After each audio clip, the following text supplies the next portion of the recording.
Kia ora, I'm Rachel. Welcome back to my channel where I talk about well-being in activism. And you would have seen from the title that today I'm talking about narcissist activists. And if you're hoping for a video that's sort of like, here's all these different kinds of jerks who think they're so great,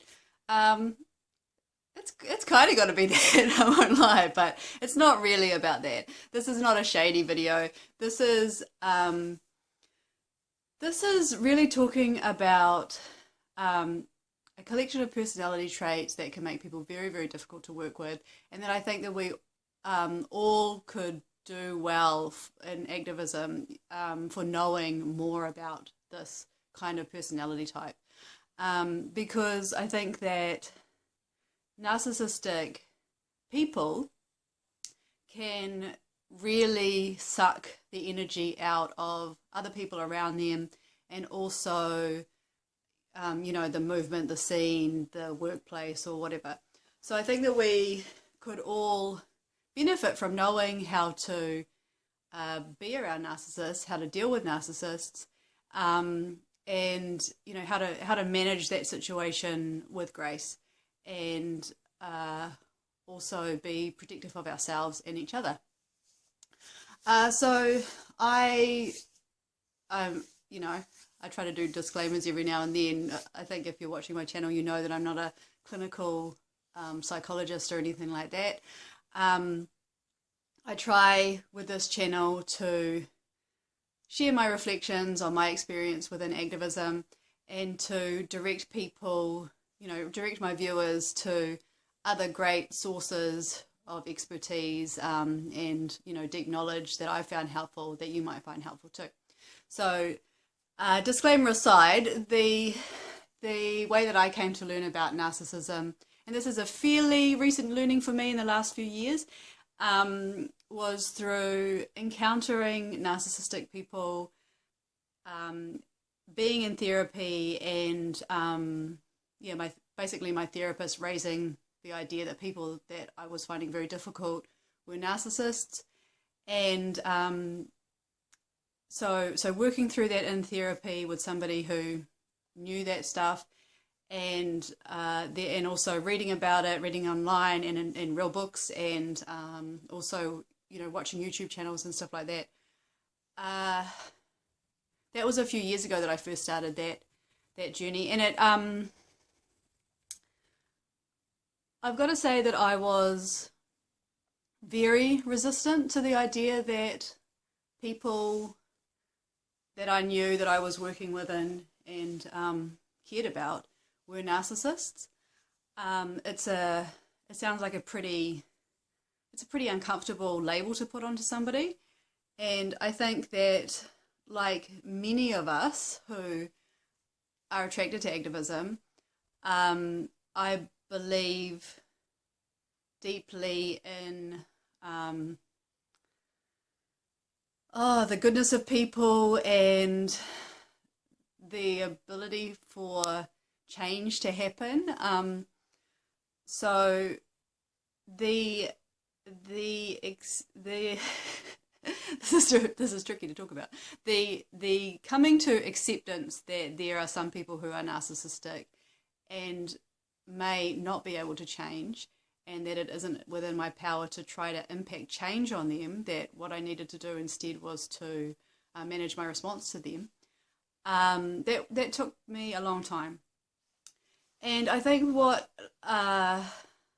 I'm excited to bring this video to you at this particular time is because I've just come back to learning about this stuff again recently, and more recently, to my delight when I started thinking about this stuff again, is that there's a new YouTube channel called Dr. Ramani, which I'll link below, who is a clinical psychologist, and she has very quickly, she's put together a really big library of stuff on narcissism on her channel, and it's her big mission really to educate people about narcissism. And one of the things that I love about Dr. Ramani's channel, and if you get nothing out of this video other than just go and watch Dr. Ramani, I'll say that that's the big piece of advice here. But what I love about her channel is that she has a very friendly, soothing, just, yeah, I find listening to her videos very reassuring and calming. So anyway, I'll refer back to her over and over in this video. What I thought I'd do today is, because this is a wellbeing and activism channel, I thought that I would talk about, just sort of as an introduction to what narcissistic personality is. I'll talk a little bit about what that means, the different types of narcissism, and I thought I would talk a little bit about how those different types might appear in an activist setting. And not to say that, just based on observations that I've had of ways that people might behave in activist settings, not to say that everybody who behaves in those ways, or even everybody that has had those behaviors that I've seen, are narcissists. I'm not a psychiatrist or psychologist. I can't, I can't know that. But just as sort of almost like just as sort of red flags, I guess, or just something to look out for. And then I'll talk a little bit about how I think that our activist scenes usually try to respond to these kind of personality types and these kind of behaviors, and why I think that those types of responses don't necessarily work. And I'll end by talking about my understanding of the advice that the experts give on how to respond to narcissists, and why I would like everyone in our movements to understand that and try to be in that way. I'm talking quite quickly, sorry, and I know I said that thing about Dr. Ramani's thing being very soothing. I don't know that mine will be as soothing. I find this I do feel a little bit nervous talking about this, and I'm just going to drink some water.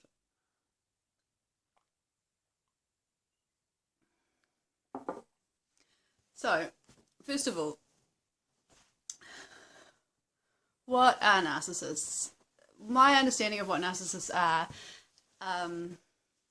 is it's a collection of personality traits, and people can be further or less sort of along the spectrum of narcissism. And we all have a little bit of narcissism in us, and so I think it's good for us to think about what some of those things mean. So people who are at the very far end of the narcissism spectrum, so the people that get referred to as narcissists, are people who have a very deep wound from childhood, which means that their kind of core personality is characterized by a deep sense of shame, and they build up around that sense of shame a false self, because their sense of their real self is so shameful, so they're so rejecting of their real self that they build up this sense of false self to protect that hurt inside.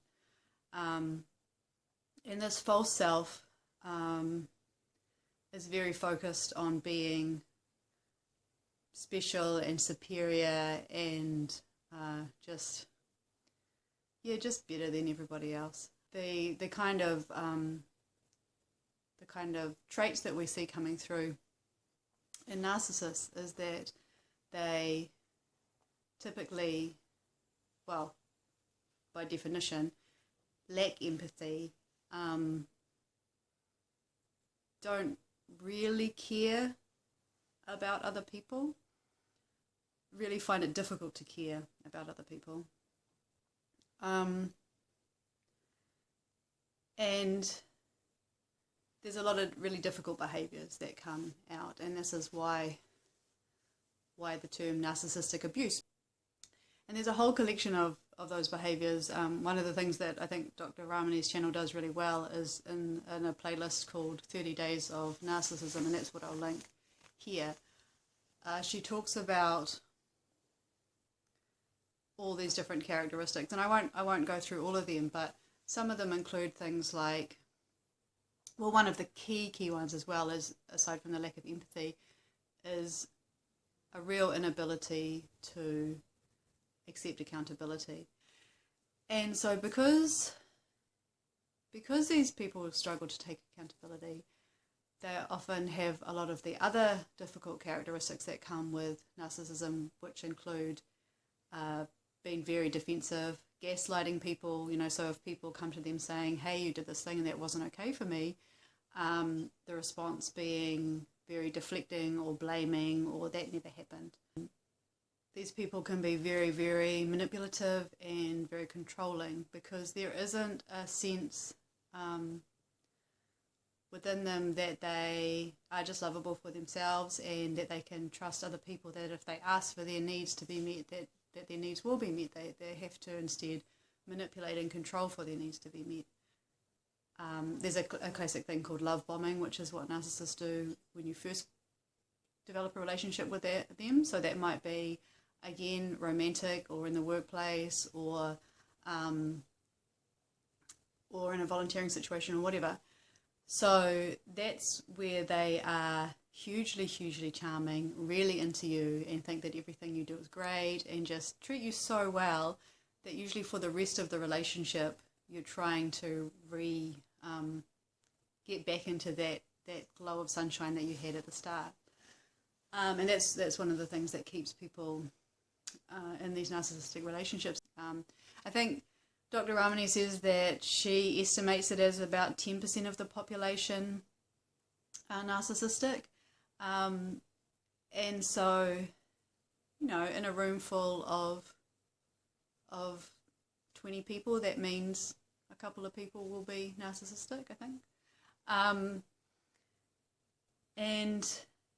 And so we are going to encounter them in our lives. I think one of the things that Dr. Ramani often talks about is that if you haven't experienced narcissistic abuse, it can be quite hard to understand and accept that this does really happen, because some of it is so outrageous and like I said before, it's hard stuff to accept because it's really not a nice thing to think that people might be this way. And so it's an interesting one because they say that narcissists are more likely to be attracted to areas like, finance and things like, media sort of stuff like acting and anything that's going to put people on a platform or make them a lot of money, because those are some of the things that narcissists really can value as ways of affirming that they are great people and special. But I think that there are things that can be attractive about our activist movements for people who have this kind of personality type as well. There are a few different kinds of narcissists that have been identified that I think it's really useful to know about. Most of us, I think, when we hear the term narcissist, we think of what is often called the grandiose or the extroverted narcissist. And that's the person who, does all the talking at the party, kind of sucks all the air out of the room by wanting all the attention on them all the time. They take up all of the speaking time in the meetings. They, and whether that's being very, very charming or very grumpy or whatever, it can be a very sort of a domineering, aggressive thing, or it can be like I say, a very charming, funny, attention-seeking kind of stuff. That's the grandiose narcissist, and they're the sort of person who, according to them, they're the best friend in the world and they're the best boss in the world and, the best activist in the world kind of thing, I think we know this type when we see it. And I think some of the ways that we might sort of, recognise this personality in activist scenes is, like I say, aside from taking up all the spaces in the meetings, I think, they're the person who thinks that their ideas are the best and everybody should take on board their ideas. Oh, the other thing I should say about one of the key characteristics of narcissists is that they can't be wrong. It is deeply, deeply, deeply challenging to narcissists for you to disagree with them in any way. And that can make, of course, working with narcissists very difficult, and or being in a relationship with narcissists as well. But I think in workplaces and collectives and stuff where we have to come to shared decisions based on all of our values, that can be a very difficult one. Especially when if narcissists have been found to be wrong, they often do things like deflect or blame other people, and that can cause sort of some chaos within our movements as well. So I think some of the ways that, yeah, we might spot this grandiose kind of style of narcissist in our movements is, you know, the person who just loves being at the front of the demo, really stirring everyone up. And not to say that just because you're a passionate and persuasive speaker that you are a narcissist, obviously not. But I think we know this when we see it, and it's this person who's kind of getting off on affecting the crowd, and it's people, you know, who use very emotionally manipulative language and tone of voice and stuff in a way that's really designed to push people in a direction that they might not want to go otherwise. So I think that's something that I've seen, that you can kind of spot a grandiose narcissist. You know, the people who always want to be in the media limelight or holding the megaphone.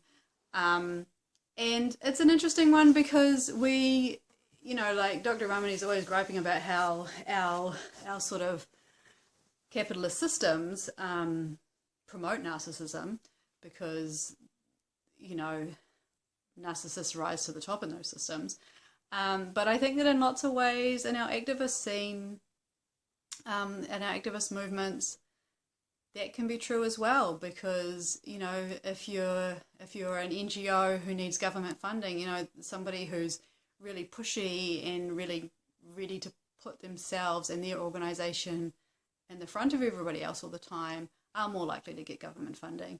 And even if it's got nothing to do with government funding, you know, I think we've all been, if we're doing volunteer sort of organising campaigns and stuff, I think we've all been in that situation where, you know, a bunch of us are introverts and there's somebody there who's loud and confident and happy to be, you know, at the front of the meeting, you know, presenting or talking to the media or whatever, and we'll be like, oh yeah, great, you know, go for it kind of thing, put them up. And then often, you know, they'll end up saying things that we might not be comfortable with, or we don't feel like really represents the values of the group, and then holding them accountable for that can be really, really challenging. And so I think that, you know, there's lots of reasons why narcissists can thrive in activist scenes as well.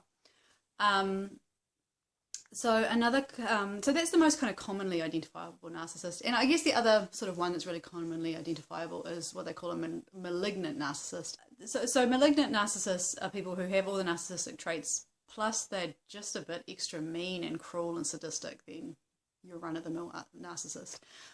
I personally haven't encountered that type in activist scenes. I feel like there are things about our activist scenes that probably don't attract that type, but I may be totally wrong. So yeah, I'd love to hear your thoughts in the comment if you do think that our scenes attract that type and if you've encountered those types.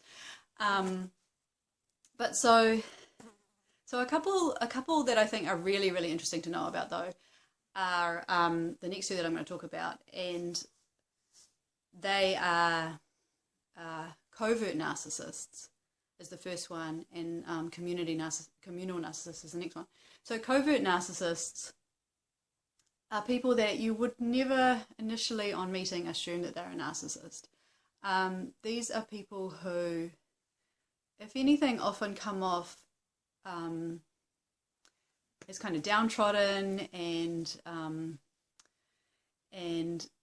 very victim-y, and people often want to rescue them because things are just not going their way, they can't catch a break, they're often complaining about how hard and difficult their life is.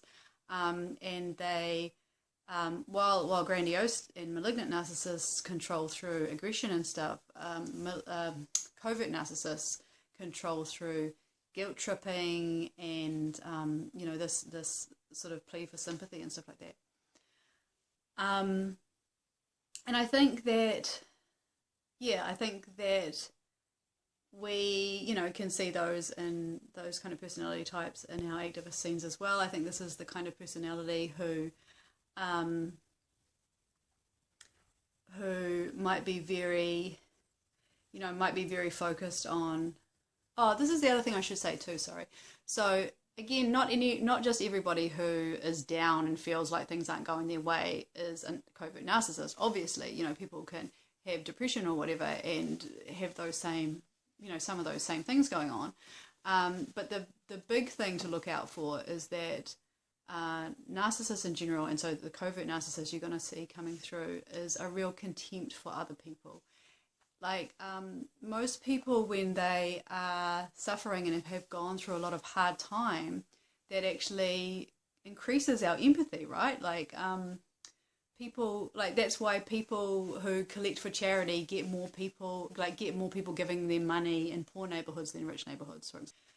But covert narcissists tend to, and this is because of the way that they are, with that core of shame as well. This is kind of a reflection of how hard they are on themselves. But they tend to express a lot of contempt for other people, a lot of judgment and disdain for other people. And their attitude often comes through of, I think, sort of the key kind of phrase or identifying thing of a covert narcissist is this attitude of, the world just wasn't ready for me, or like people just don't realize how great I am, or if everyone wasn't so focused on the wrong politics, they would realize that my politics are the right ones and back me, and the revolution would be happening and would be happening the way I want it to. I think that's the kind of, sorry, I was sliding then from classic covert narcissist into obviously in the activist scene. So I think in the activist scenes, those kind of things that come through of like, other people just don't get my politics. Other people just haven't read all the good things that I've read and get where I'm coming from. And, or nobody else cares about this issue like I do. If everybody else understood and cared about it like I did, we'd be, they'd be all rallying behind me and we'd be doing it kind of thing. And one of the really interesting things, because the covert narcissist and the grandiose narcissist, on the face of it, seem so different, but actually either can switch to the other one just depending on how things are playing out for them. So grandiose narcissists can very easily get into this victim, poor me, everything's everybody else's fault, everything goes wrong for me kind of attitude if they're having a bad day or things aren't going their way, and vice versa. Covert narcissists who have been like grumbling that people aren't into their politics, if their politics come around in fashion or whatever and there's a whole bunch of people backing them, or their book gets published, or they get recognized for something, they're very quickly switch to the grandiose one. So these aren't as different as they might appear. But yeah, I think that that's how sometimes in our activist scenes, people who have gone from being very influential maybe to the tides turning in terms of what is considered the focus of our politics or whatever, away from maybe what they were interested in, and then it gets into the poor me. And again, with this challenge of being able to be wrong and accept that you've been wrong, that limits flexibility of thinking, And so, yeah. Anyway, that's another way that we might see activists in our scenes. And again, these are just what I've thought of. There's probably heaps more ways. So the final one I wanted to talk about, and this is by far, I think, the most interesting. And from what I've seen, you don't see as much about this in this sort of narcissist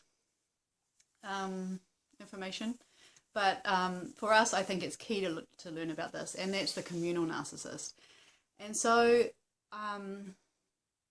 these are people who, instead of, because narcissism is sort of defined by being very self-interested, right? Like not just sort of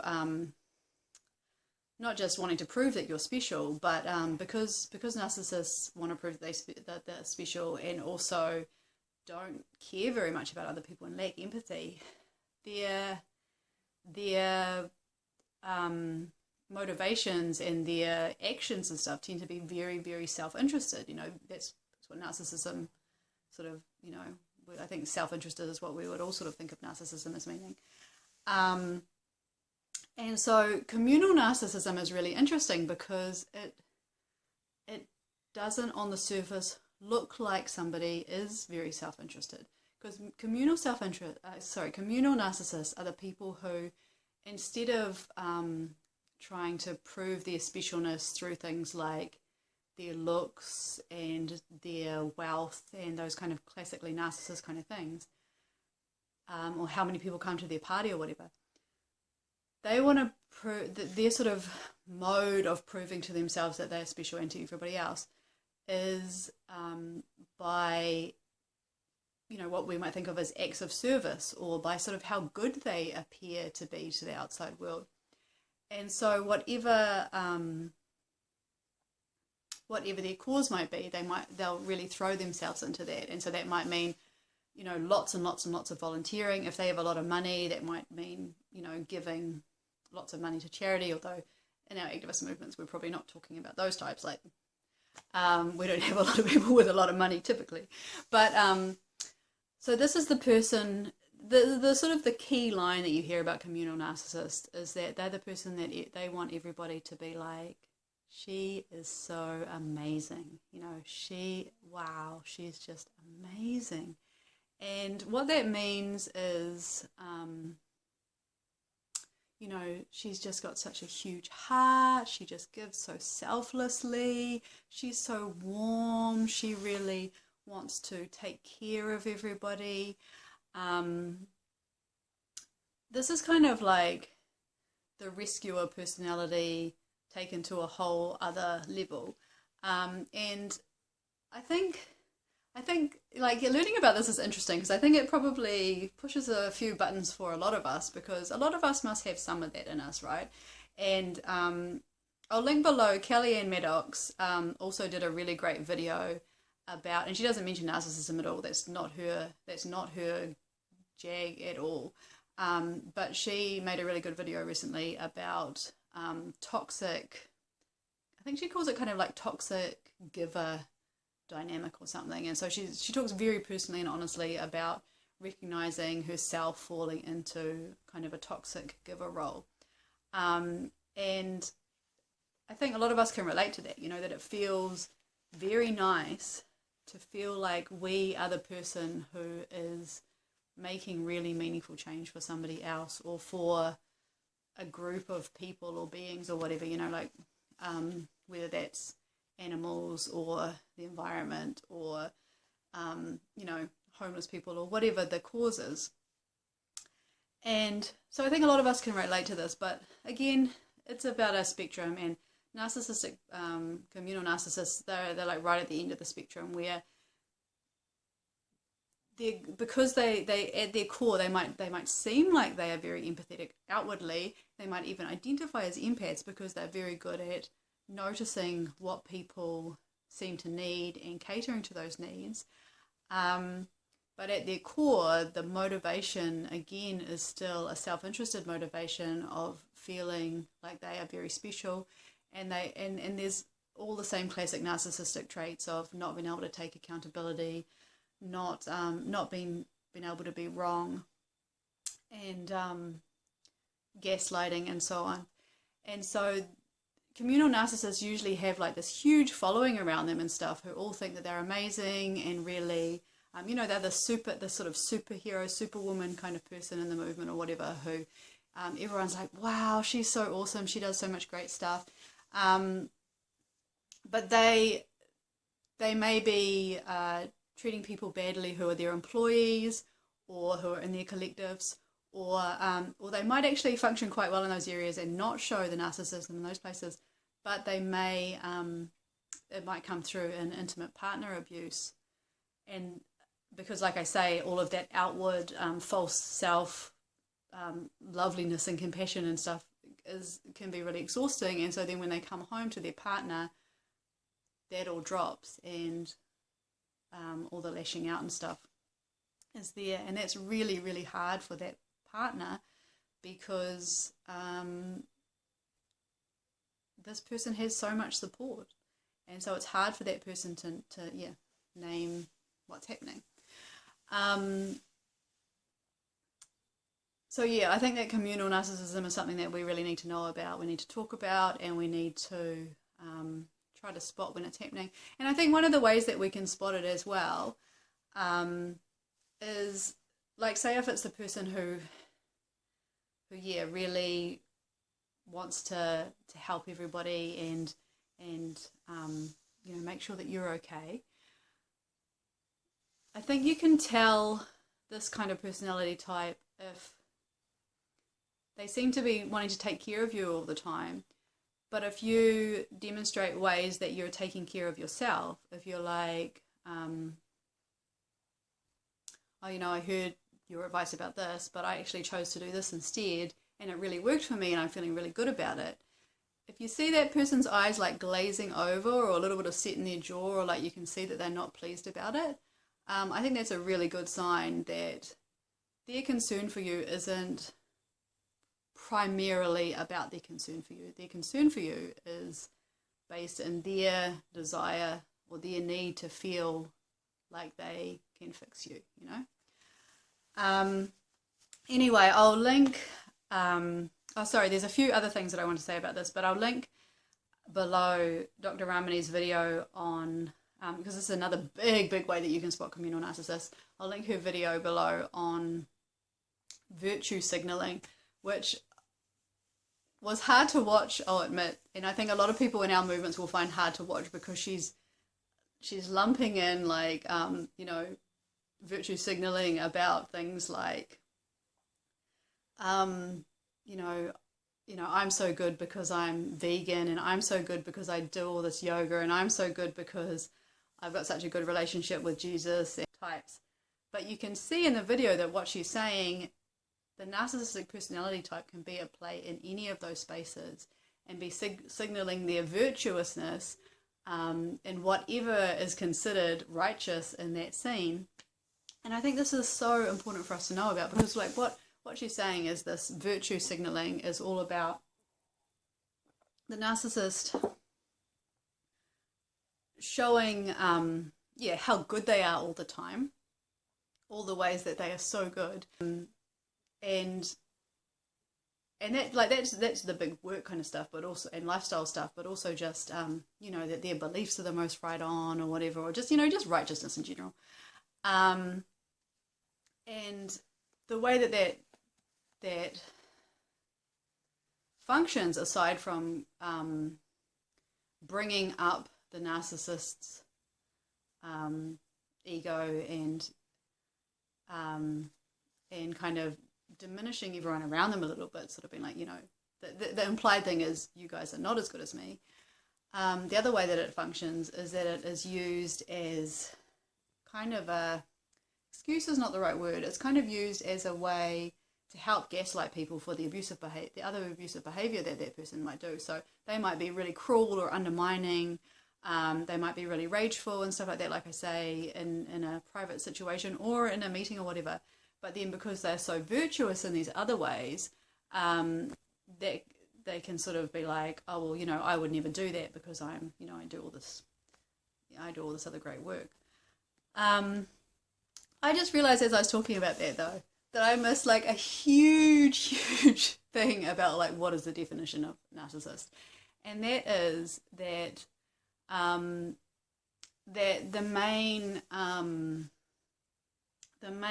aim of the narcissist, or a person who has narcissistic disorder, is to gain narcissistic supply. And so narcissistic supply is people either sort of feeding their ego, or so like actually, you know, telling them that they are great, or just paying attention to them when they are being, you know, the center of things. But it can also be, like, they can get narcissistic supply from also just having a negative impact on us, you know, manipulating us, yeah, causing the people around them to have any kind of emotional response, actually. So yeah, this is really important, because this is what comes into how we should best respond to narcissists. So yeah, I hope that that little overview of different kinds of narcissism was helpful. What I wanted to talk about now is how I think we usually try to deal with these kind of difficult personality types in our movement. Okay, hey, so slight change of plans here. I was gonna try to do this all in one long video like advertised at the start, but it just got too long and I ran into some technical difficulties, so I'm going to divide this into two parts and call this to be continued now.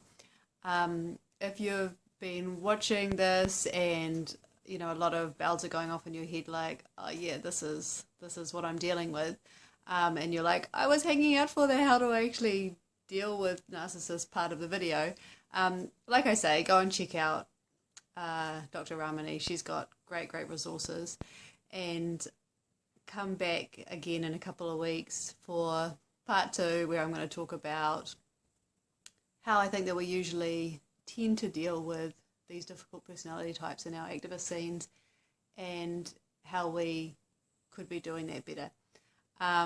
Spoiler, it's not running out and telling that person and everyone around them that they're narcissists. But yeah, we'll talk about that more in a couple of weeks. Thanks for hanging in there with me, and take care in the meantime. Noho ora mai.